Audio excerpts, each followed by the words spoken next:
Hello everyone, আসসালামু আলাইকুম। ঈদের দিন তো কামলা দিয়ে আর কোথাও ঘুরতে যাওয়া হয় নাই। রাতে গিয়েছিলাম একটু শুধু আরশিয়াকে নিয়ে বের হয়ে চা খেতে। সো এটা ছিল তার পরের দিন। তার পরের দিন কোথায় যাব আমরা জানি না। সো আসে বাবা দুপুরে খাওয়া দাওয়ার পরে বলল যে চলো আমরা একটা কোথাও থেকে ঘুরে আসি। তো ঘুরে আসি, কোথায় যাব পরে বলল যে চলো লালন শাহ সেতু থেকে ঘুরে আসি।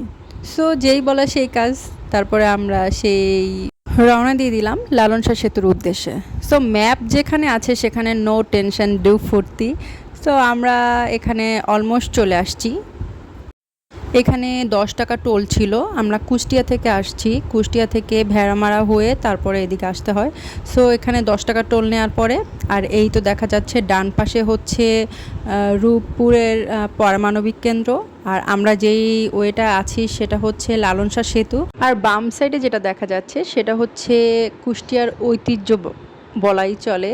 এটা হচ্ছে হার্ডিন ব্রিজ। এখানে এসে ভালো হলো যে এক জায়গায় এসে 3টা জিনিস দেখতে পেলাম।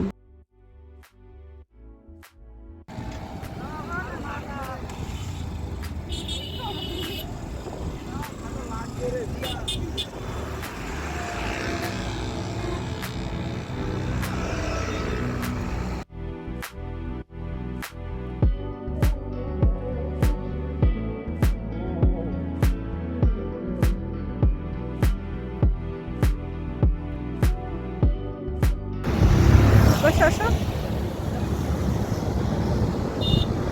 ভিডিও কর।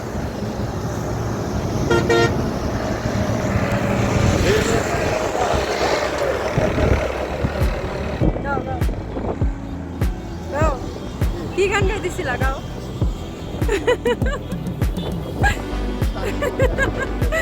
আমার এই যে অন্যায় আমার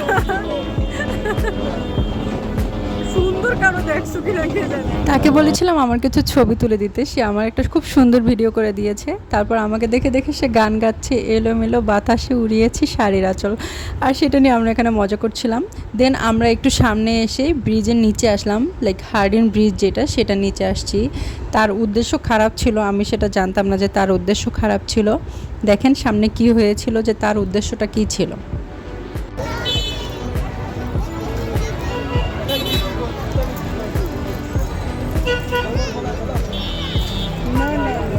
আর এই যে আছে এক নাছোড় বান্দা, যেখানে দেখবে যে বেলুন শুটারগুলো আছে সেখানে তার শ্যুট করতেই হবে। আর এখানে কি হয়েছে সেটা হচ্ছে যে এখানে ছোট ছোট নৌকা। সো আরশি আর আরশির বাবা নৌকায় করে সে নদীতে ঘুরতে যাবে। এটা হচ্ছে পদ্মা নদী। দেন আমি তো যাবই না, আমি এমনিই নদী পানি খুব ভয় পাই। আর এখানে আমার সাথে তার সাথে ঝগড়া হয়ে গেছে, আরশিয়ার সাথেও ঝগড়া, সে আর তার বাবা যাবে আর আমি যাব না কেন। এটা আরশিয়াকে শিখিয়ে আনলাম যে বাবাকে বলবা যে না আমরা উঠবো না। সে এসে এখানে একটা পার্ট নিল যে না আমরা নৌকায় উঠবো। অ্যান্ড দেন আরশিয়াকে একটা এই ছোটো বেলুন কিনে দিলাম। ওকে বলতেছিলাম ছোটো সময় তোমার নানা ভাই মেলাতে গেলে আমাকে এই বেলুনটা কিনে দিত। তাই এইটার জন্য ও খুব বেশি এক্সাইটেড ছিল, যেহেতু নানা ভাই আমাকে কিনে দিত।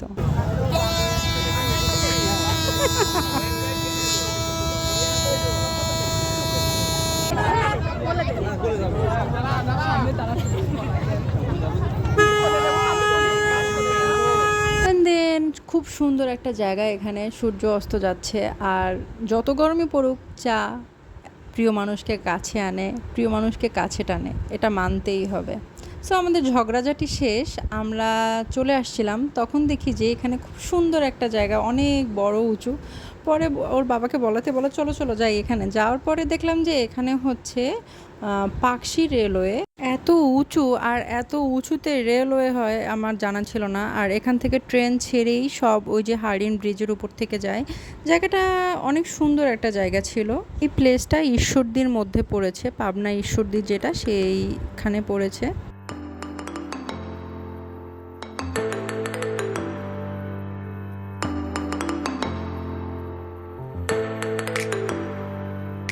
অ্যান্ড দেন জাহিদ আমাকে বললো চলো তোমাকে আর একটা সুন্দর জিনিস দেখায় নিয়ে আসি। সেটা হচ্ছে রাশিয়ান সিটি। এখানে সব রাশিয়ানরা থাকে। এটা একবার ইত্যাদিতে দেখেছিলাম, বাট এটা যে এখানে এত কাছে সেটা জানতাম না। আর এখানে সব হচ্ছে সব রাশিয়ানরা, আর এগুলো সব রাশিয়ানদের বাসা বাড়ি। আর জায়গাটা মোটামুটি ভালোই সুন্দর, একটা ঘোরার মতো জায়গা। আর এই সব দোকানগুলো হচ্ছে রাশিয়ানদের দোকান, এখান থেকে তারা শপিং করে। এখানে গেলে মনে হয় যে বাংলাদেশের বুকে এক টুকরো বিদেশ।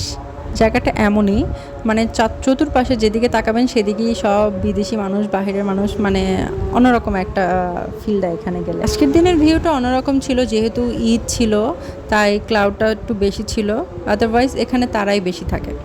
দেন আমরা এখানে কি খাবো, সো কাজী ফার্মসে এখানে আসিয়া একটা চিকেন বল অর্ডার করেছিল, মোমো অর্ডার করেছিলাম, আর আইসক্রিম তো মাস্ট চলবেই, যেহেতু এত পরিমাণে গরম ছিল ধারণার বাইরে। আর এখানে আইসক্রিম আশির জন্য নেওয়া হয়েছিল, বাট আশিকে আমি একটা আইসক্রিম কখনোই প্রেফার করি না, এই জন্য আশি আর আমার আইসক্রিম শেয়ার করা।